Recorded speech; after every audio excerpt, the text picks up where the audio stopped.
Hi, this is Maria Cosme. I am Brown Girl Interrupting, and today we are talking about Pain to Power, this show where we talk about turning our pain into our power and our purpose and turning our struggles into our strengths.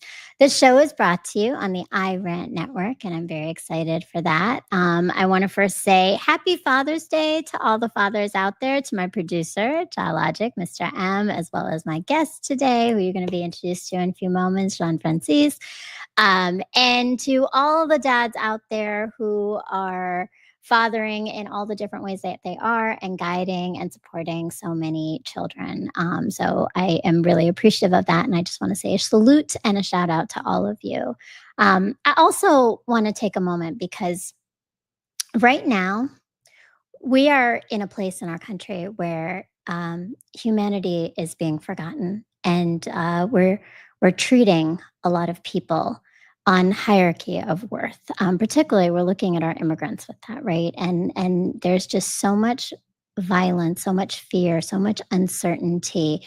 And I know that, like me, I'm sure a lot of our hearts are breaking looking at everything we see on the news. But at the same time, I will say that there is also a lot of camaraderie and collective effort to stand up and speak up for one another.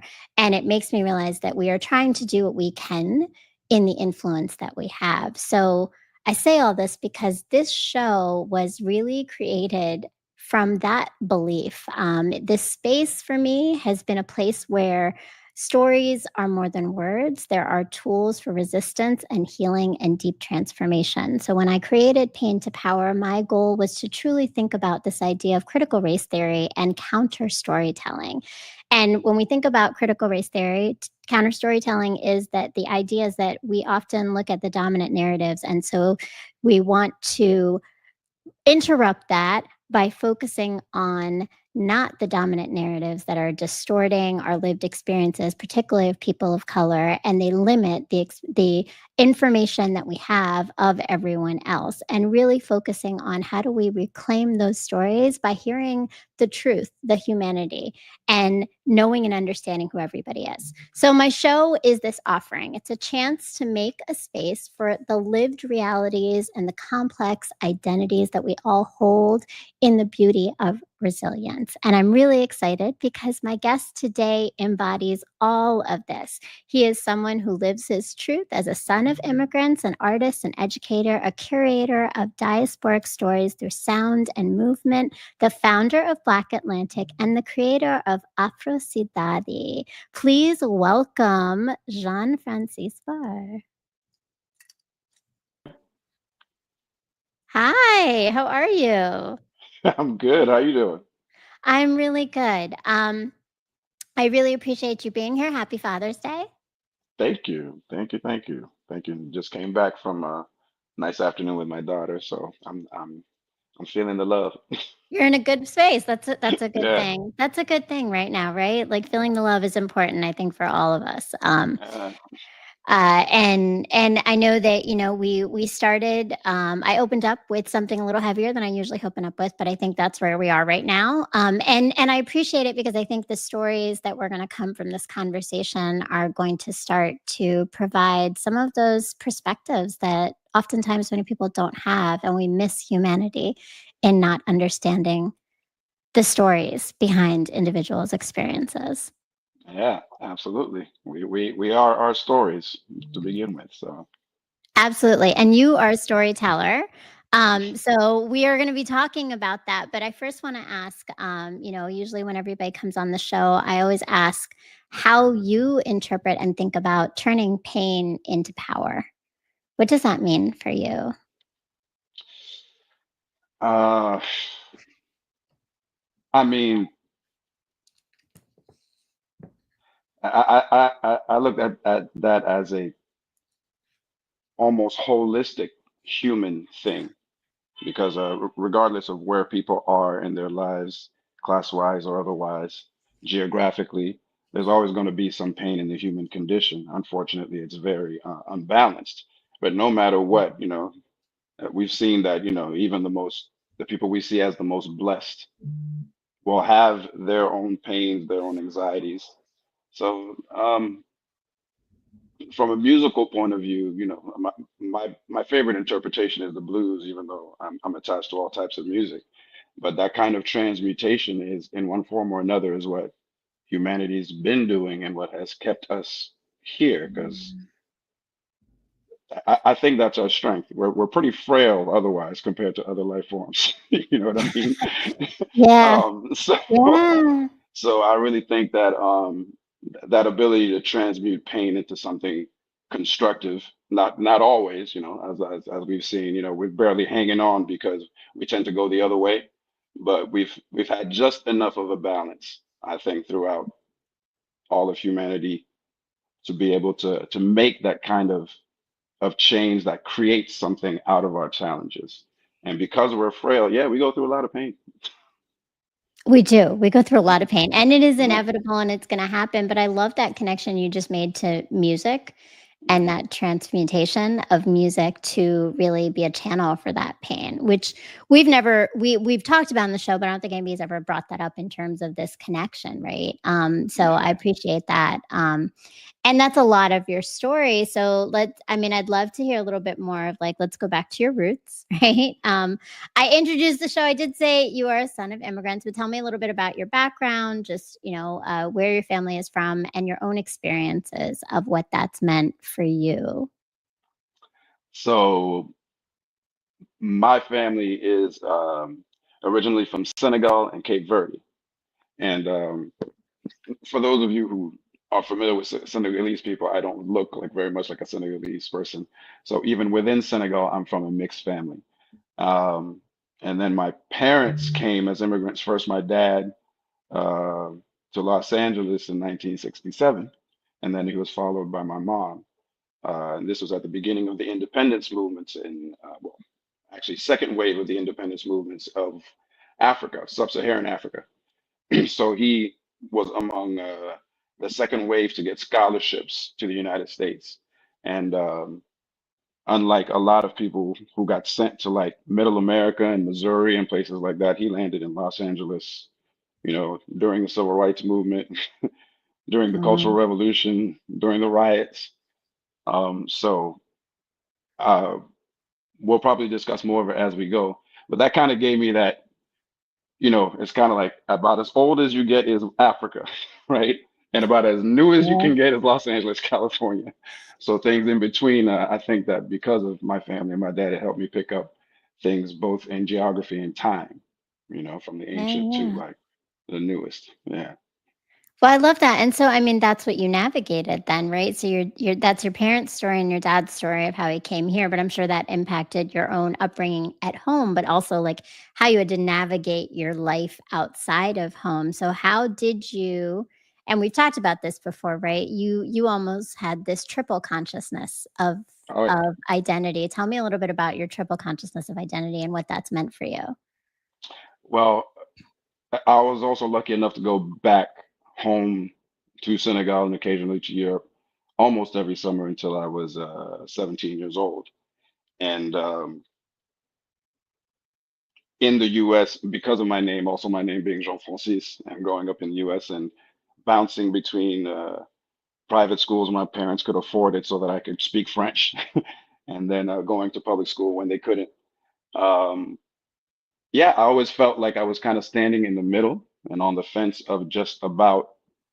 Uh, there was always duality with me. There was duality with race. There was duality with language, and I think I've told you before. I kind of felt like I was growing up in the middle of the Atlantic Ocean, which I, Mm, no pun mm, intended. My project and company is called Black Atlantic, but even in Senegal, again, I don't look very Senegalese, and on top of it, I come from a mixed heritage, and they knew that my family was among the few of Senegalese heritage that were in the United States. Usually, people from colonial cultures will immigrate to the colonial capital. British colonies, they will go to London. Uh, mhm, you know, Lusophone Portuguese colonies end up in Lisbon. Like same thing with mhm. Madrid and Spain. So it was unusual for us from a Francophone colony for my parents to be in the United States. So that was also another unusual thing. So maybe it's quadruple, maybe it's even more than that. You know what I mean? And it could But be, right? Like, I think right, and it's funny, like, does that evolve as you keep understanding more about yourself and about your family? I feel like there's often an evolution of it, right? It's never just one thing, who you thought you were as a kid. As you keep even as an adult in different stages, you discover. absolutely, absolutely. Like as I watch my own child, my daughter, as I watch my nieces and nephews, and then how my siblings and I, my cousins and I around the world have grown from those moments when we were all together in my grandfather's yard in Dakar, Senegal. Um, in in seeing my own changes and watching other people change like that, it's a constant evolution of that perspective of what it means to whether you know it or not, be a part of these mixing fluxes of cultures and Mm. realities in the world, you know. And so, yeah, like I told you before, I do what I do in order to make sense of that. And I started doing that maybe at like 15, really without realizing it. So what was it about? What you do is you create music, right? But tell me more, Yeah. like, what is it at 15? What really happened that started to propel you into, I need to channel this part of me to make more from it? Well, there's a lot of things that happened to motivate it, but I didn't know that music was a vehicle for it until I was about 13, and that's because somebody heard me humming under my breath in a music class at the French International School in Bethesda. Um, and again, I always felt a little bit outside because I kept bouncing back and forth between schools. So Mhm. I would keep to myself a lot. And somebody heard me humming under my breath, and that's how I got my first chance to sing at school and then start a band. But it was also my opportunity because I had already heard different forms of music through my dad, um, to find an outlet, Mm. even if it was nothing but screaming over rock and roll, but to find an outlet, uh, to get some of that compressed energy, so to speak, because I always felt like I had to be quiet and observing, you know. So Mm. it really was an outlet for me to jump out, and I was always a dreamer. I was dreamt of like flying when I was a kid. I wanted to be a pilot. And then the first time I got to be on stage when I was 13, I was like, oh, this is just like flying. And then I don't have to do all that math. You know? I love though when you realize that, right? Like, this is the same thing that I feel. It's that feeling that I'm looking for, right? But it's a different way to find it. Yeah. But that's powerful because I think, I mean, like, can we examine that compressed energy a little bit more? Because I think Yeah. that's so important, right? Like, that's really where so many people are and so many people have been. What does that mean for you? Like, what was that struggle in self? It took me a while to even realize that it was a struggle to begin with, Mhm. honestly. I'd been through the bullying thing, the, then trying to be with the cool kids when I had the opportunity as I was growing and my body was changing and all of that. But I think that the old world upbringing, both African, older, plus the Catholicism. My mom was almost a nun, so there's a certain amount of stoic perspective in old Mm. world. You know, so we're not really taught to like acknowledge our pain like that in old cultures. So Yeah. I didn't really know even that I was trying to process something. Honestly, I was like I'm a guy. I'm a dude. With a certain amount of friends and with changing environments, but you make do and you're doing okay. I didn't get the best grades per se. So I really honestly emotionally was not processing it that way. But I knew that the moment I got an opportunity to work through sound and express myself, that I had been missing something I didn't know I was missing. Mm. And then when I got, because I tended to process things because of the fact that, there was a denial of emotion there. I would do it intellectually and then backtrack back to my emotions, backtrack back to what I feel, you know. So I started getting into the first time somebody gave me a civics class, for instance, that like sparked me, and I ended up doing sociology in college, and then really, post-colonial studies. And within that process, I would go back and be like, wait a minute, that's my experience. And I would think back and I would start getting flashbacks to my personal experience with my parents, with, with my friends or breakups and all of these things that were a part Mm. of this multicultural experience. I honestly, I had to mindfully go backward in order to process the emotion of it because I got really good at bearing things, Mm. you know? And that's a cultural thing too, right? Like Yeah, definitely, yeah, right? Like yeah, the like you said, holding it all in, right? Just yeah. not expressing it. And then you mentioned it, right? You're a boy, right? Being a boy, being a man, not now, but you were, right? Like you were. But No, there's look, I look in the mirror there sometimes and I'm like, who's that? sometimes you Okay, might so still be that like boy is still right there. that, and that, that's the truth too, right? Like that girl Yeah. is still there too, right? That's part of this too, I think. But there's um that expectation that you have to break sometimes, right? And there's a Hmm. lot of there's stigma breaking, status quo breaking, right? But also like some vulnerability involved in this process. So how'd you Yeah. work through some of that to even give yourself permission? Um, uh, there was another element outside of, the more intellectual side of it where I had to backtrack. Well, where there was no backtracking, was with the women I dated. That was an acceleration. That was fast track emotional growth. Let's put it that way. That's how it So works, yeah, right?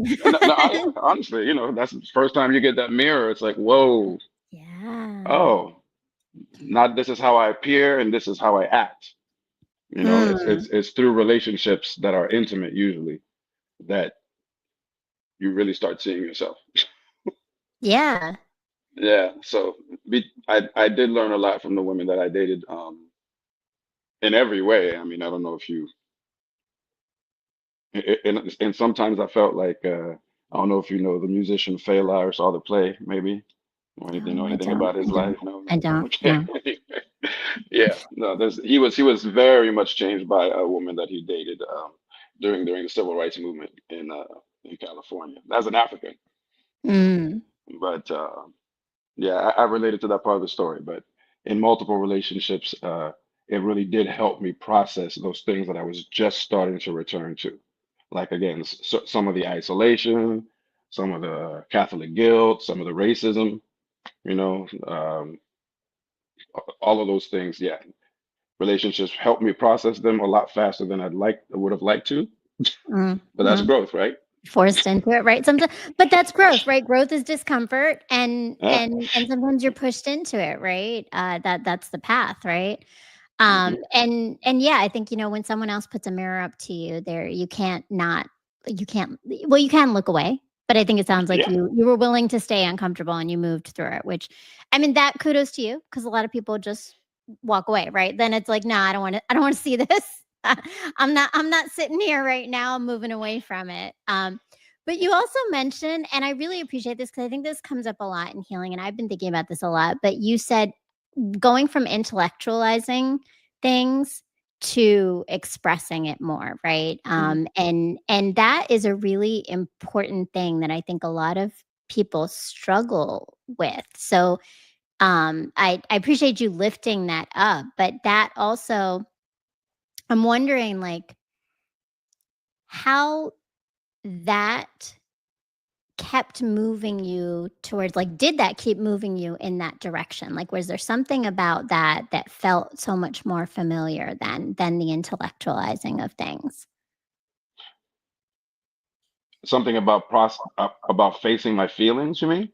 About the more expressive part of it, right? So you talked Oh, about how you were studying and you found this balance, which I think is really cool. Like I understand that. Like sometimes we get validation from learning something Yeah. because it makes so much sense in the story of what we've been living, but we just didn't Hmm. have the words for it.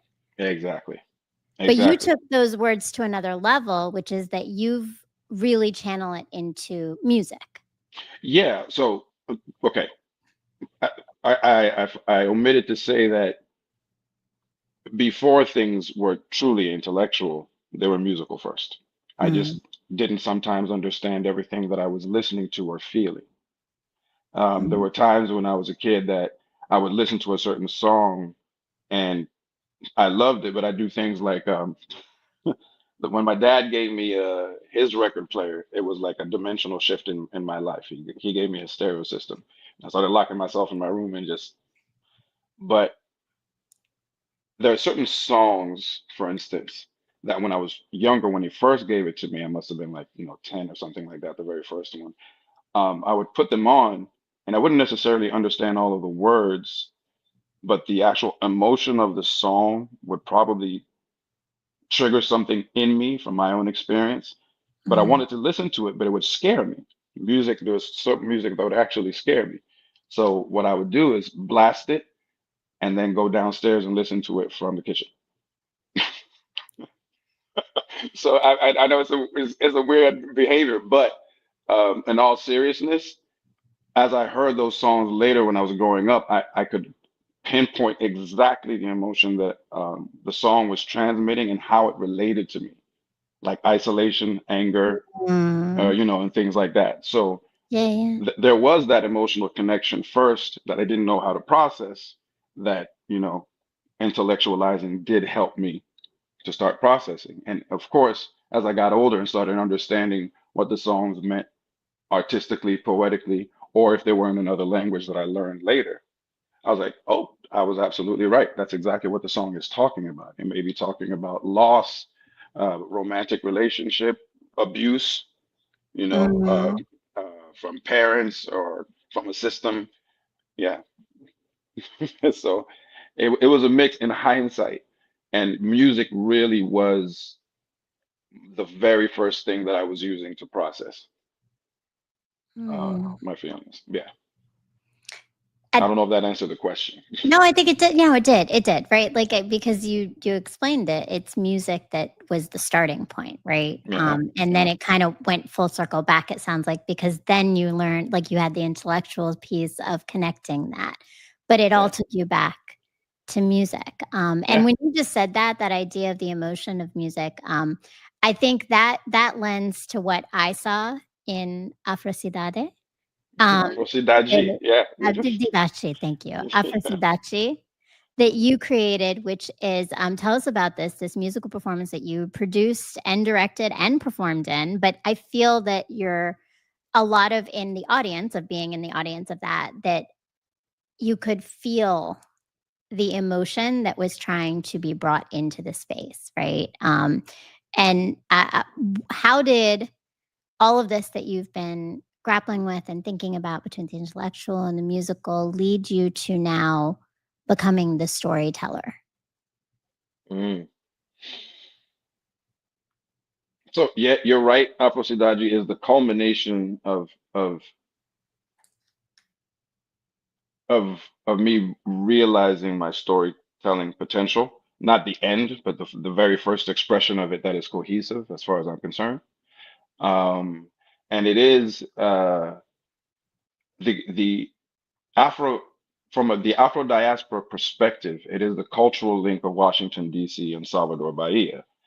Salvador Bahia being what in Brazil, uh, having multiple titles such as the Black Rome. That's what they call it, Roma Negra, because of the concentration of Black culture that's there that I haven't seen quite in that way anywhere else, because it is both homegrown, natural, um, uh, subconscious, and conscious at the same time. It's the only place I've seen where so much African culture is intact, and that by the same token, they take so much from the African American civil rights movement.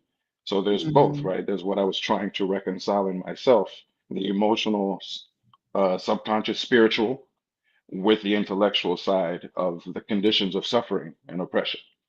Um, and Washington, D.C. and Salvador have a lot more in common than people know.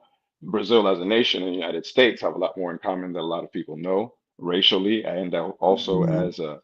as economic juggernauts. Obviously, the United States is bigger, but Brazil is a powerhouse and huge and has, a lot of different climates. So the experience of immigrants there, the experience of Afro descendants there, there's a lot of commonalities and a lot of differences that really shape the whole of the Afro diaspora experience there.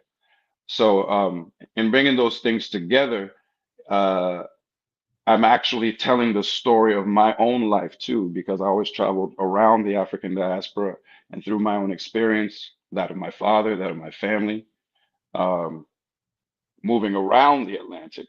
I've always identified with Afro descendant culture everywhere. And I've always tried to figure out what the links are, what we have in common. And that also is healing for myself, right? Because I'm from a lot of different parts of the diaspora itself. So, in that, I tell both history, the commonalities, what we have in common, and from a historical point of view, from an intellectual point of view, but through the music, I'm also trying to show the spiritual aspect and the emotional aspect of what we share and Mhm. what we have to learn from each other. And so I hope I condensed that correctly.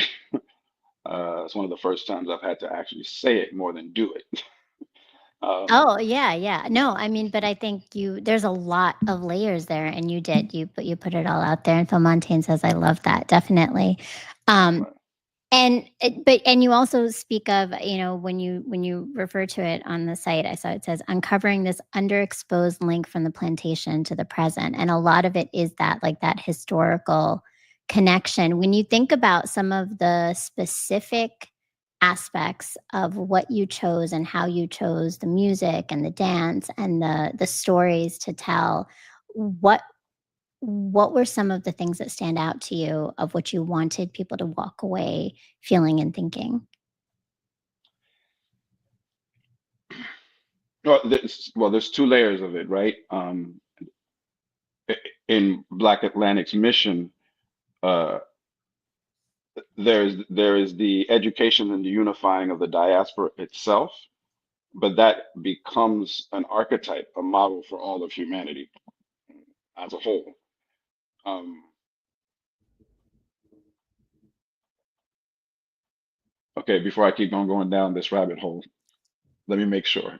Give me that question one more time.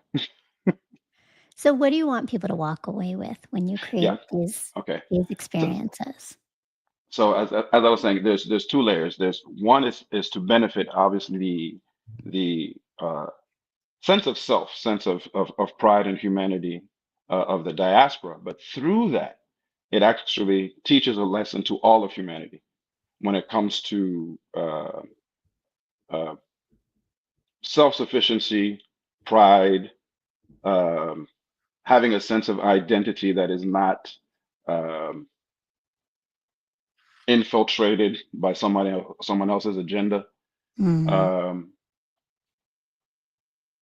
a healing, bottom line, basically, because both sides have to heal. As if we really know critical race theory, and if we get to the intellectual side, bell hooks is one of my favorites, and there's no way in an oppressor and an oppressor relationship that both sides don't come out unscathed.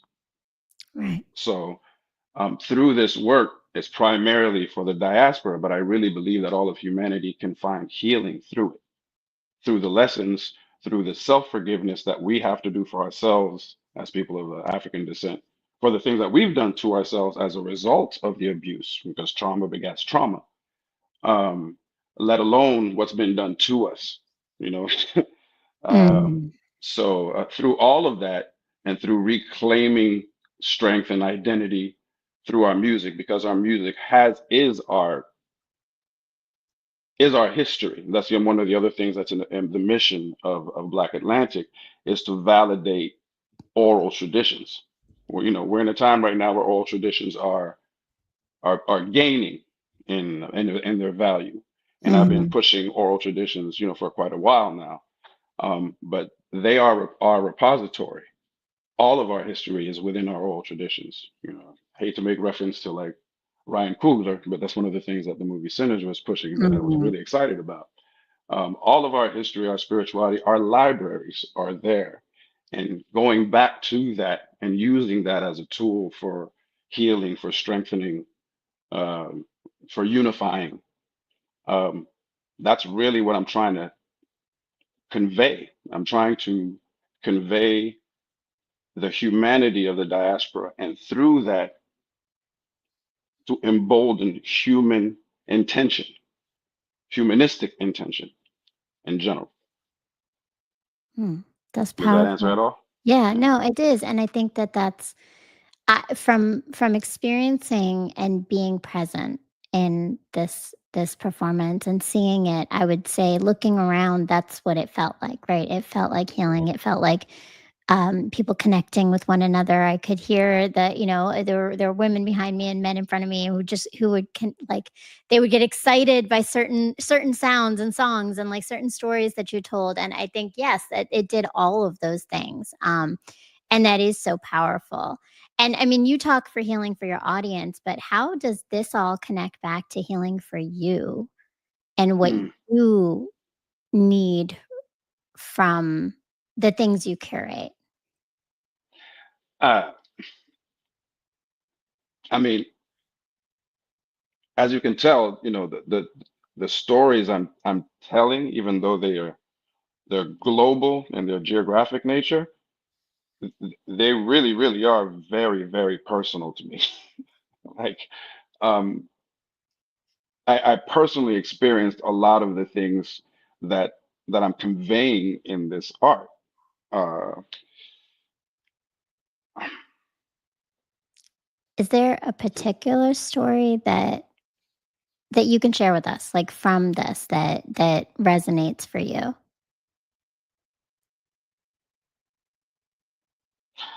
okay, so one of the things that I described in the show was the Bloco Afro, the African um, percussion troupe and social outreach group Mhm, Ileaye. And even though they've had their issues with regards to money management and things like that, what they managed to symbolize starting in the mid 70s has such a deep emotional resonance for both people of African descent and women of African descent. Um, so it's an outreach group, and it was the very first in Brazil to say no. Um, People of dark skin are not going to be excluded from carnival, even though carnival's rhythms and music and everything about it came from them. mhm, No, our women are not going to be objectified with fruits, on their heads, and et cetera, et cetera. It was a matter of identity, pride, love, all of those things. And with a consciousness of acknowledging everything else about the diaspora outside of them. So there was this mix of personal rebalancing, of personal embalming of scars, um, while at the same time connecting to the larger world, while at the same time uplifting mm, Black women. It, mm, it, it was such a holistic uh, and almost subconscious movement. I mean, I described it in the show, but the amount of tears that you see when they come down the street, and they come from far, they come from the ghetto, while every other troop comes from downtown because they have the privilege to do so. So they have to trek along a lot of miles and just to get downtown in Salvador. Um, Even though that sounds like really social and big, for my personal experience and the isolation that I felt in the United States, sometimes even in Senegal, uh, in Europe as well, it nothing but validation, just mountains mm, and mountains of mm, validation and of being seen, and that is like an embrace. Honestly, it's like an mm, embrace, and it's the kind of thing that you can feel when you didn't even know you were suffering and needed it. mm. It's I'm trying to describe it, and I know I'm doing a bad job. No, I think no, I think you're doing it. You're like it's an emotional thing. Like I can hear Yeah. it right in your voice is that there's an emotional connection to it, and there's so many layers that you elevated in the social movement, but also that personal link for you. And even within the social movement, so many different pieces of that, right? The internal within Brazil social movements, but that connection back to the diaspora, right? And that seems to be the theme of so much of everything, right, for you. But you did you're feeling this. I can hear it in your voice, right? You're feeling it. And I want to know because I think again, like going back to right now, just where we are in the world and how being an immigrant is such a complex thing, right? Being a part of immigrant, whether it's you or your family, like you still have these ties and lineage. And you talk about how you spent so much of your time literally living in both worlds, right? Like Hmm. you live this very differently. How how did that impact just your own like I guess your own understanding of self? Like what are some of those things in your own self that you have struggled with fully understanding and making sense of and healing?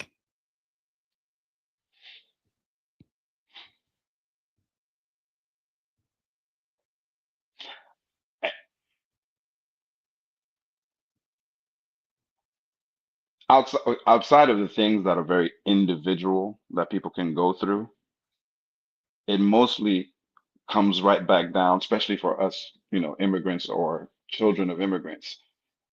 It always seems to come back down to like race and religion Mm. in one form or another that tends to affect us um, with duality. Like, for instance, brown skinned people, when they come to the United States, when they first come, their parents don't even know what race is usually to a certain degree, at least Right. not the way Americans see it, you Yeah. know? Um,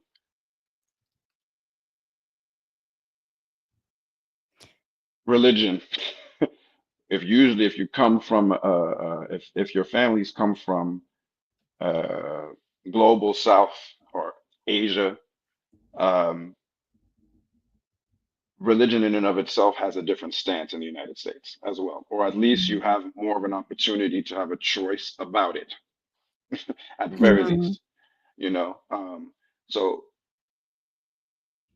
I think a lot of the pains, no matter how individual they are in our personal experience as a little girl, a little boy, uh, be you the stereotypical representation of your ethnicity or the kind that can pass, or either way, those there's something about those two aspects that affect you directly, that affect the way your parents treat you, that affect the way you respond to your parents.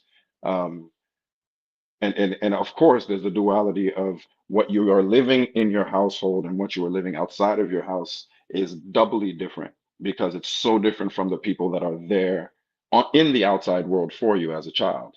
So no matter what, that aspect of race, religion, and ethnicity, especially again for immigrants or first generation Americans, tends to have an even bigger role. So, outside of the fact that I tend to lean towards those things naturally, you know, um, they really on a personal level do affect abuse, our concept of abuse, even Mhm. our concept of fairness, um, and our concept of isolation. Very Mm. much so. Yeah. Yeah, and I Uh, mean, that's powerful, and I think what you said is important in those are those big keys the key pieces, right? mhm. And that concept of isolation, like for you, and I see Adila Bassi. Welcome, Adila. Hey, I Dilla. love it. Adila, a good friend of ours. Yes, So indeed. true. Absolutely, Yeah. right?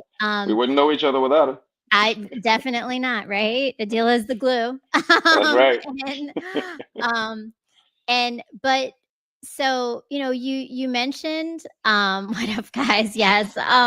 You mentioned like we talked about race, but you also talked about how your dad came here to this country at a very different time. And I'm wondering, did that have an impact in his understanding of race in a different way than maybe for some other immigrant families? Like, do you feel that there was a different experience that even isolated you? Because you talk about isolation a lot. Is that isolation? Oh, that's okay. I think, but that's the truth. It That's is the true. truth. I Absolutely. think that's a real truth, right? Like, and I appreciate the honesty in that because not a lot of I'm just people noticing how recognize often I that. use the word myself. Go ahead. But and I'm listening to you intently, trying to to understand like what's our conversation here. So yeah, isolation, but within that, like, did that isolate you further, even with other children of immigrants? Oh yeah. Oh yeah. Good question. That nice one, actually. Yeah, you dug to some interesting places. Um, so my dad was unusual to begin with, even in Senegal. He was more, again, American culture was affecting the entire world, obviously, in the middle of the Mm, 20th century. mm, But still, Senegal was a francophone culture. So even though America was affecting them, Senegalese weren't kids weren't speaking English. They were speaking French, and they were seeing translated movies of everything from John Wayne to, later the movies of the 70s. So my dad was interested in American culture even before he came. So he was into like everything from early Motown, definitely Ray Charles, uh, John Wayne, Elvis, Fats Domino, Chuck Berry. Oh, he was a Chuck Berry nut. Jazz. He loved those things mhm, even before he came to the U.S., which is what drew him to the U.S. actually. And so most went to Europe. Um, and then the fact that he ended up in L.A., we're talking about during the riots. He used to sit and have lunch with Kareem Abdul-Jabbar. Learned about the Black Panthers there while at mhm, the same time rooming with a Jewish total hippie. Like flower power, the whole thing. So that made him very different from the immigrants who came, right? And mhm, my awareness of, say, the psychedelic rock movement, things like that were not that common among African immigrants. So already there was that difference. There was a difference that, again, I don't look very Senegalese. Senegalese people tend to be very dark, for starters, right? mhm. So people tend to think that I'm like, hey, oh, and my name, I have a Christian name and not a Muslim one. So there was there was a lot of factors that kind of set me apart, no matter where I was you Yeah. know. So even among African immigrants here in the United States, they'd be like, "Well, you're kind of different, man." You know, they're like they're Mm, like you're sitting there dancing, some Congolese sukus with us. Okay, we can see you, but you move different, you kind of act different still. So there was always something a little bit different, straddling the fence about me because of that side of my experience. Um, so yeah, there's multiple layers that come down to the personal, to the right. individual. Yeah. But it starts with that. You got mixed races. My father is three-fourths black. His father was half white. My great grandfather was 100% white colonist. I mean, like Livingston hat, Mm, monocle, blonde mustache like this. You know what I mm, mean? So, mhm. um, yeah, I hope I'm answering the question, but yes, I was different from other first generation African Americans for sure, both in the United States and in Senegal and in But Africa, that period. And that's important though, because I mean, obviously that's part of your story. So I often talk about this idea of socialization and how we're not born into a blank slate, right? Like we don't have a blank slate, but in fact, actually, we are born into the stories that already exist of our families, right? Already have these narratives. And again, your dad's story created something that became then this distinction of even your experience as a son of immigrants, as coming from Senegal, and here, like you weren't like all the other kids that would have the same story, right? And that goes Hmm. back to no one's a monolith, right? That's right. You That's know, right. no experience is monolithic. And if I can add, I'm sorry Yeah, to cut you off. If I can add, no. there's a lot more uh, first generation immigrants like me now. At my age, basically, in the early '80s, there were not a lot of African immigrants like me and my parents. So just wanted to emphasize that. No, and that makes sense, and honestly, I understand it because I would say I think my parents were similar in their distinction of they didn't always actually align with a lot of the other immigrant families that we were growing around, right? And their commonality was always religion, though, so that brought it back. But you brought up religion, and you've Hmm. mentioned this one the thing. I feel like this is a place that we might need to unpack a little bit more in terms of, right? Hmm. Senegal is mostly a Muslim country, right? So Hmm.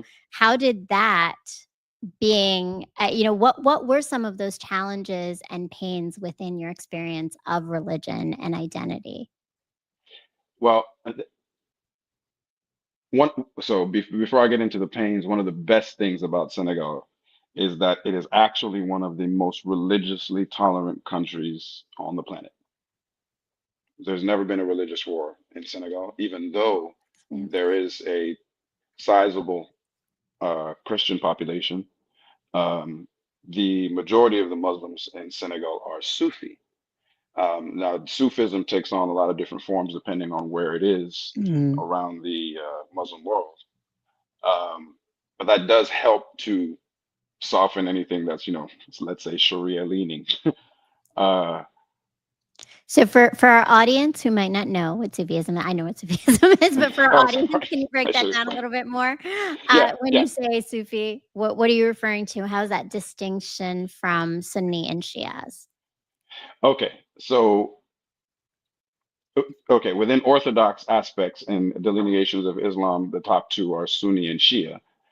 But within every, especially within every monotheistic form of religion, there is always a mystic side to it, a mystic side that is usually more interested in the direct contact with God as opposed to with intermediaries, be they imams or anything like that. And Sufism, depending on the cultures, be it Pakistan, Afghanistan on the far east side, or Senegal on the far west side, about as far west as it gets, takes on characteristics of those regional cultures. So Sufism does exist in Sunni and in Shia, but it is the mystical interpretation, the kind that is usually less dogmatic, um, has less of hierarchy and more direct contact between the individual Mm. soul and the divine. So because of that, for instance, that's where you get whirling dervishes. That's where you get those differences within Islam, but also within Christianity and even Judaism, between those really ascetic sides that are like no music, no pleasure. No, those are usually the more ascetic sides. Right. But the usually with Sufis, it's the opposite. They emphasize music. They emphasize transcendental experiences in Mhm. order to connect with God. So there's a, I hope that answers that question. And there's an Yes. African form of Sufism, which is probably best expressed in Senegal, honestly, more than Hmm. anywhere else. Um, and there's two branches. There's Murid and Tijan, but that's going too far into detail. We're going to stick to pain and power. um, but yeah, that's the bottom line is that the interpretation of Islam in Senegal is more Sufi. So there is more flexibility in it, and there is more aspects of free monotheistic African culture. The drum, Mm. um, there is a belief in magic. There is a flexibility and more of an acceptance of other people's cultures and religions as a result. So it is yeah, it has always been a multicultural place. And on top of it, because of its position, it's always been the kind of place that's been fought over by the French, the Portuguese, the English. That's another thing that's affected Senegalese culture, which is why my dad was so much in the United States, because Mm. at the tip of Africa in that strategic place, they are very open and cosmopolitan. regardless of the economic situation. I'm trying to take that back to the question you asked me. The question was really like, so how did this impact you in your relationship to religion? Oh yeah, so for one, I always saw peace within my family. We have Muslims and Catholics, and it was always a great relationship. So that was something that is positive. Um, I did. My mother and my family on the Cape Verdean side were very Catholic, hardcore Catholic. Like my mom was washing dead bodies for funerals with my great grandmother when she was 13 in convents. So Mm, they be Catholic, like hard. And because of that, I was an altar boy, a Catholic altar boy by the time I was 13, 12 mm. maybe. You know, I went through every sacrament there is in Catholicism except marriage and death. So yeah, I'm familiar with the religious thing from multiple perspectives. But I think that was a blessing actually. Like there were parts of it, of course, that were oppressive. There were parts of it where I would end up in environments within the church where some people were friendly, some I could tell were looking at me and treating me, from a superior point of view, sometimes even with disgust. There were some racist environments. There were some times where they were very rare where some people of a Muslim background would kind of scoff at me in Senegal for behaving in a way that I wasn't taught to behave. Mm, But those differences, the differences between religions were not as much of an issue for me as dogma in a religion. That is what I find can be oppressive. Can be physically abusive, can be gaslighting, can be, and I'm a lover of the divine, but yeah, I stick more with the way Sufis tend to see things. mm. And that's a whole nother conversation, right? That we could probably go down the rabbit hole in terms Oh of, yeah. right? Like, because that's, I hear you on that. I think dogma of religion often can, it can limit us in our experience of what spirituality can be, right? And faith and spirituality sometimes don't always align the same way sometimes, right, with religion. Uh, but and I appreciate it, Logic. I love it. You're doing such an amazing job of putting up some of Yeah, these those great images are images awesome. for us to Good connect Lord. with. That is for sure, Mr. M behind the scenes. So, it is Men's Mental Health Awareness Month also. And we've had some, we've started to touch on a lot of this, but I just want to know, right, as a Black man, right, living in America, which you are, right, like this has been your experience. How have you learned to hold space for your own healing? Because a lot of this, it sounds like, is part of that. But outside of even creating things for others, how do you hold space for yourself?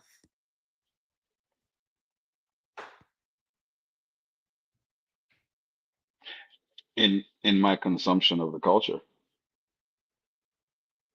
I So think. tell me more. Um, and when I say in my consumption of the culture, I don't consume all of Black culture. I have my preferences within it. But when it comes to dealing with the realities of being a Black man in America, in the West, honestly, uh, it's through the art where I get my comfort, where I get my solace. Obviously, it's within community. Um, within all aspects of the art, Adela. So, um, yeah, so I would say that no, really, in in dealing with all the troubles, the anxieties, the challenges, the pains that come with being a Black man in the U.S., it's through community and the art. And honestly, that's what it's always been. It didn't used to be called the art. It just used to be what it was. It was what Black people did whenever they could get a second away from the master. It ended up being this type of behavior and the type of communing that I'm talking about. And I found it in African American music. I found it in Cuban music. I found it in all the musics of the diaspora. There's always that aspect that is subconscious, ancestral, um, where you can find home, where you can find validation, where you can lay down your arms. Because to be in this society is to be armed, is to be armored and holding Mhm. up your arms, not necessarily, for destruction, but self-defense, Right. emotional or otherwise. And it's Mhm. only within those environments where you can feel that relationship. And it's not to say that you can't feel safe with people of other races. That's not what I'm saying. But that instant validation of your specific pain, that's it. It's in the communing and in the art and the music. Community and art. That's a beautiful thing. That's a beautiful thing. So thank you so much for your time. I want to know, what do you have coming up? What are some performances? Anything Oh, people yeah. need to follow? How do we stay in touch with you, and how do we keep seeing all the things you're creating? Okay. I have too many platforms. I promise I am consolidating. It's a lot of It's platforms. They're all down here at yeah. LinkedIn, just so you know, y'all. But yes, many, many, many different I platforms. want you to be aware that I know. Okay, this is part of what Black Atlantic is. It's an umbrella for the things that I do. So, I sometimes, I'm happy to say, I've started doing certain seminar type of classes in colleges and a few schools where I share this same type of information, but about the diaspora. Hmm. But my band Sahel, which is a band that does music of the diaspora, is performing. Oh my God, I should have the name of this. It's at the Wheaton Town Center on Friday, the 27th of September, 6:30 to 8 p.m. And also July 25th at the Creative Cauldron in Virginia. We're actually really excited about that show because we did Afro Sadaji there. And even though that focuses mostly on the relationship between Black Brazilian and Black Americans, Sahel is more of the entire diaspora as much as we can represent. And that's going to be at the Creative Cauldron on the 25th in Virginia on the 25th of July. Um, you can find all of my amalgamated activities on Black Atlantic, blkatlantic.com, Instagram /BLK Atlantic. Um, but I also have a rock group called Zanj, which I've never mentioned to you. But Oh, yeah, we have some shows that are supposed to be starting in September. okay. All right. So we'll be keeping an eye out, though, because this will all be under Black Atlantic. So if we look at Black Atlantic, if we're following you on Black Atlantic, we'll get all the information of the upcoming show. Yes, as well as the seminars that I do called Orphan Root of the Diaspora, which is about the clave. So in other words, the rhythmic keys that are found all over the African diaspora that are comparable to, say, the polyphonic keys of European music. But that's a whole other thing. But you can trace and find different cultures of the diaspora throughout the Atlantic just by following those rhythms. I love that. That's beautiful. Yeah. Thank you so much. Thank you for your time and Thank your you for story. This has been really, I mean, like, very informative and also healing. I appreciate your vulnerability and honesty in the space, because again, we're really trying to elevate all the stories, right, and connect each other on hearing the humanity in everybody's story and all the layers that come to it. So thank you so much for being here, for sharing. To all of you who are tuning in, whether you're looking at the rebroadcast or you're right now, make sure you hit the like button, subscribe, hit the bell. Um, Pain to Power is on Sundays at 8 p.m. Eastern Standard Time. Make sure that you're tuning in. Go and follow Jean Frances, and make sure that you are following me, Brown Girl Interrupting, and continuing to heal, to listen to stories, to listen to each other, to continue to build in community and be a part of that creative community space, so that we continue to all find our strength in our struggles. Thank you so much for tuning in. Thank you again, Sean. Thank you to Mr. M. Happy Father's Day again to all Happy the Father's Day to fathers. everybody. Thank you guys, by the way, Um, for having me. Thank you. No, it's been a pleasure. I really enjoyed it. Thanks, Adila, for tuning in. And Yeah. to everybody who is tuning in, thank you, Logic and friends. And have an amazing Thanks, evening, y'all. everyone.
Father Bamba, Azunyuma.